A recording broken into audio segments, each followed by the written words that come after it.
Hi, hi. എന്നെ miss ചെയ്യുന്നുണ്ടോ?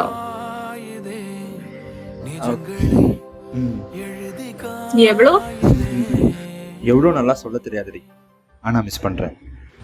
നീ തന്നെയല്ലേ എന്നെ വിട്ട് ബാംഗ്ലൂർ പോയത്? അവിടെ ജോലി കിട്ടിയോണ്ട് ഫീൽ பண்ணு. இல்லை அம்மா, இது ஒரு 1000 தடவை கேட்டிருப்பேன். I am sorry. எனக்கு உன்னை பார்க்கணும் போல இருக்கு. இப்ப முடியாத அருண். தெரியும்.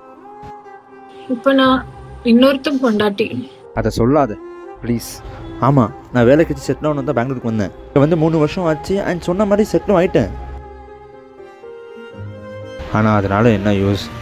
நான் யார் கூட செட்டில் ஆகி நல்லா வாழ்க்கை வாழணும்னு நினச்சனோ அவங்களே இப்போ என் கூட இல்லை, இன்னொருத்த பொண்டாட்டி ஆகிட்டாங்க. എന്നാലും ഒന്നും பண்ண முடியல.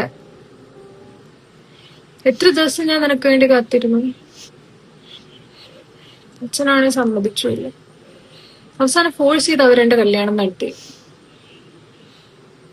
ഇപ്പൊ ഞാൻ ഓക്കെയാണ്, ഹാപ്പിയാണ്.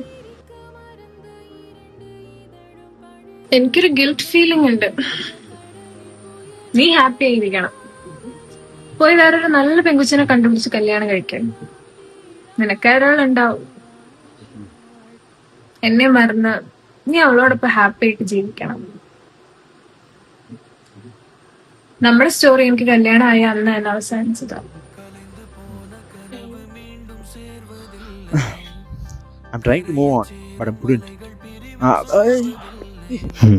இப்படி தான் எப்பயாச்சும் ஒரு நாள் எனக்கு இப்படி கால் பண்ணுவான். கால் பண்ணி எனக்கு ஃபீலிங்ஸ் அதிகமாக்கி விட்டு அவளுக்கு ஃபீலிங்ஸ் அதிகமாகும் போது இப்படி கால் கட் பண்ணிட்டு போயிடுவான்.